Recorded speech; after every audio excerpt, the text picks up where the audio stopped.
గజం కేవలం 500 రూపాయలతో 1210 గజాల భూమి కేవలం 6 లక్షలు మాత్రమే. Hi viewers, India's largest digital media network Suman టీవీకి స్వాగతం. ప్రస్తుతం మనతో ఉన్నారు motivational speaker and emotional wellness coach హరిత. నమస్తే అండి. నమస్తే.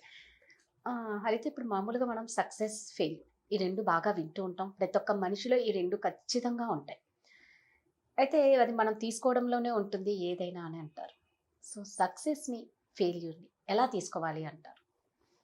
ఓకే, ఒక 2 కేసెస్ ద్వారా మనం ఆలోచించి ఒకసారి మనమే అనాలిసిస్ చేయడానికి ట్రై చేద్దాం.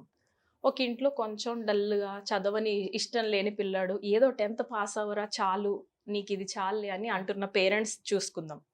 ఇంకోవైపు బాగా వెల్ ఎడ్యుకేటెడ్, చదివితే తప్ప నువ్వు లైఫ్లో సక్సెస్ అవ్వవు అని కండిషనింగ్ ఇచ్చే స్టూడెంట్స్ ఉన్న ఇల్లు అనుకుందాం.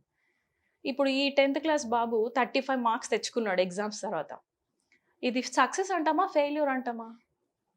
అండ్ వీడు 10కి సపోజ్ 9.8 తెచ్చుకున్నారు. ఇది సక్సెసా, ఫెయిల్యూరా? మనం ఎలా అంచనా వేస్తాం? మీరు చెప్పండి, మీకు ఏమన్నా ఐడియా ఉంటే. ఇది సక్సెసా, ఇది ఫెయిల్యూరా? ఇది సక్సెసా, ఇది ఫెయిల్యూరా, ఇది సక్సెసా? అది ఇందాక మనం అనుకున్నట్టు తీసుకునే విధానంలో ఉంటుంది కదా. ఇలానే మన లైఫ్లో ఎక్కడికి వెళ్ళినా కూడా, ఏ స్టెప్కి వెళ్ళినా కూడా, మనం సపోజ్ రిలేషన్షిప్స్లో బాగుండొచ్చు, మనం చాలా హ్యాపీగా ఉండుండొచ్చు. కానీ లోపల కండిషనింగ్ ఒకవేళ కానీ ఇది సక్సెస్ కాదు అని ఎప్పుడన్నా చిన్నప్పుడు కానీ మనకి ట్యూన్ చేసి ఉండుంటే, అవి ఎంత బాగున్నా, మనకి ఎంత ప్రేమించే వాళ్ళు దొరికినా కూడా మన ఈ ఫెయిల్యూర్ సిస్టమ్ ఏం చేస్తుందంటే, ఇది పెద్ద సక్సెస్ ఏం కాదు, నేను కారు కొంటే కదా సక్సెస్ అని పోస్ట్ పోన్ చేస్తుంటాం మన హ్యాపీనెస్ని. సో సైకాలజీ ప్రకారం ఏం చెప్తారంటే, హ్యాపీనెస్ ఈజ్ క్రియేటెడ్. మనం దాన్ని క్రియేట్ చేసుకుంటే వచ్చేది హ్యాపీనెస్ తప్ప దానంతట అది వచ్చే ఫీలింగ్స్ కాదు అవి. సో ఎవరైనా ఎఫర్ట్స్ పెట్టాల్సిందే. సో మనం ఇంకొకటి చెప్పాలి, సక్సెస్ అండ్ ఫెయిల్యూర్ రెండిటికి ఇంటర్నల్గా ఫియర్స్ ఉంటాయి. వాటిని కరెక్ట్గా మనం లాంగ్వేజ్ అర్థం చేసుకోవాలి. ఫియర్ ఆఫ్ ఫెయిల్యూర్ ఉంటుంది, ఫియర్ ఆఫ్ సక్సెస్ కూడా ఉంటుంది. 35 మార్క్స్ వచ్చినందుకు ఖుషి అయిపోయే పేరెంట్స్, ఆహా మా బాబు పాస్ అయిపోయాడు, అదే సక్సెస్ వాళ్ళకి. వాళ్ళ డెఫినేషన్ 35 మార్కులు తెచ్చుకున్నాడు, ఒక సర్టిఫికేట్లో పాస్ అని వచ్చింది చాలు.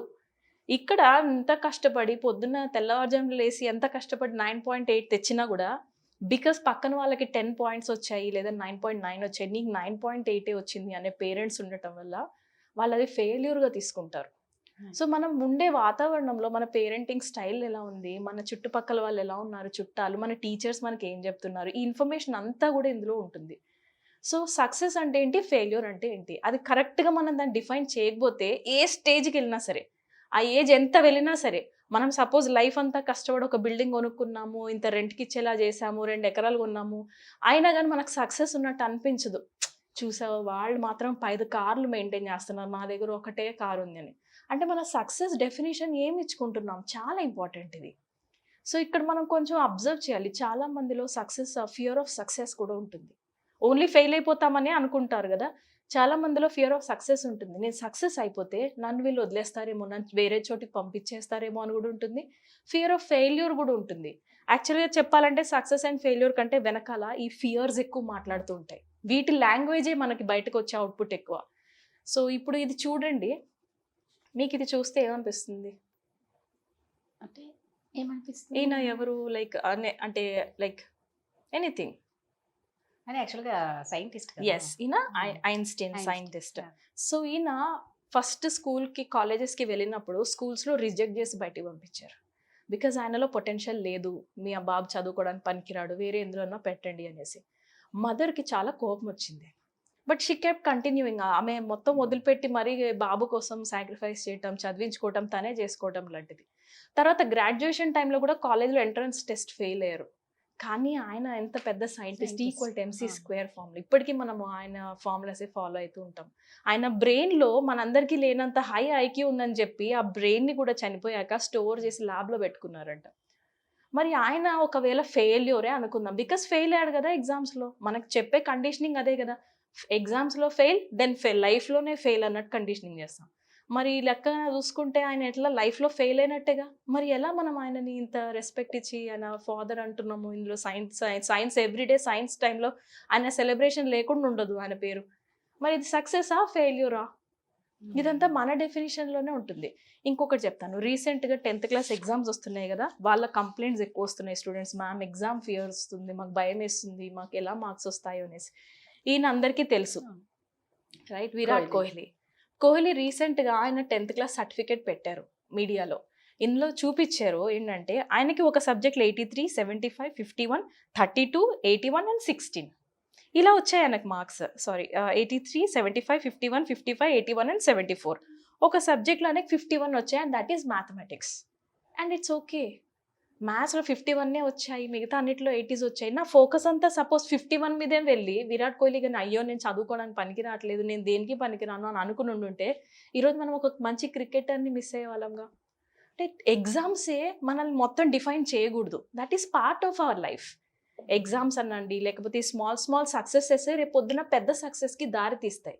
పెద్ద సక్సెస్ వైపు వెళ్ళాలంటే మనం ఫెయిల్యూర్ అవ్వకుండా, లైఫ్లో ఫెయిల్ అవ్వకుండా సక్సెస్ రుచి తెలీదు, ఎప్పటికీ తెలీదు.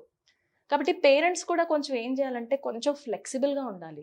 నాట్ టూ సీరియస్ విత్ 10కి 10 రావాలి, 9.8 రావాలి, అప్పుడే నువ్వు చదువుతున్నట్టు అని.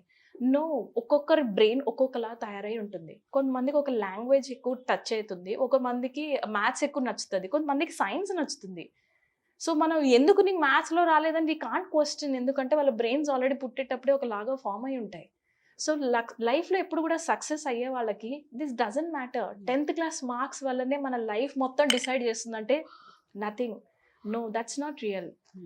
లైఫ్లో మళ్ళీ సరే 10th పాస్ అయ్యారు, 10కి 10 వచ్చాయి, ఇంజనీరింగ్లో లేకపోతే ఎంబీబీఎస్లోకి వెళ్ళారు, అక్కడ వాళ్ళకి 6% వచ్చింది, 60% వచ్చింది, అప్పుడు ఎలా అనిపిస్తుంది? మళ్ళీ అక్కడికి వెళ్ళాకనా ఏం చెప్తాం అంటే ఫెయిల్యూర్, నువ్వు ఫెయిల్ అయిపోయావు అంటే. దిస్ ఈజ్ లైక్ మన చుట్టుపక్కల వాళ్ళు ఇచ్చే గ్రేడ్స్, వాళ్ళు ఇచ్చే ఆ టైటిల్స్ తప్ప అందులో పెద్ద రియాలిటీ ఉండదు. సో మనం బేసిక్గా ఏం చేయాలంటే దీనికి ఏంటి సక్సెస్ అంటే నా దృష్టిలో ఏంటి, ఓకే నాకు ఇన్ని మార్క్స్ వస్తే చాలు, లేదా నేను ఇంత నాకు పొటెన్షియల్ ఉంది సో నేను దీనికోసం ట్రై చేస్తానని మన మ్యాక్సిమం మన పొటెన్షియల్ అందులో పెట్టడమే. మనం ఎంత వస్తే అంత we have to accept it. నేను ఈ మధ్య చూస్తున్నాను 9.9 వచ్చినా కూడా సక్సెస్ అనే వాళ్ళ డెఫినేషన్ ఇచ్చుకోలేకపోతున్నారు, బికాజ్ వాళ్ళ ఫ్రెండ్స్కి 10 అని కనబడుతుంది. This is not success. ఎందుకంటే వాళ్ళ డెఫినేషన్లో సక్సెస్ అని ఇచ్చుకోవాలా, 10కి 10 వస్తేనే, లేదంటే ఫ్రెండ్ కంటే నాకు ఎక్కువ వస్తాయి అన్న కండిషనింగ్ పెట్టుకున్నారు. అండ్ అలా కండిషనింగ్ అయిన వాళ్ళు లైఫ్లో ఎప్పటికీ కూడా సాటిస్ఫాక్షన్ ఉండదు.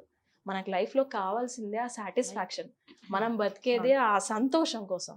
అదే మిస్ అయ్యి ఇక్కడ ఎన్ని మార్కులు సర్టిఫికేట్లో తెచ్చుకున్నా మనకి వచ్చే లాభం ఏముంది? కరెక్ట్. సో మీరు అన్నట్టు ఏంటి అంటే మనిషి మనం నేను ఫస్ట్లో మనం అనుకున్నట్లు తీసుకోవడంలోనే ఉంటుంది. అది మనం సాటిస్ఫైతో తీసుకుంటే అదే మనం సక్సెస్ అని ఫీల్ అవ్వచ్చు. సాటిస్ఫాక్షన్ అనేది చాలా ఇంపార్టెంట్ ప్రతి ఒక్కరికి. అది ఎప్పుడైతే మనం సాటిస్ఫై అవుతామో సక్సెస్ అయినట్టే అని నా feeling. Yeah, thank you so much. Thank you.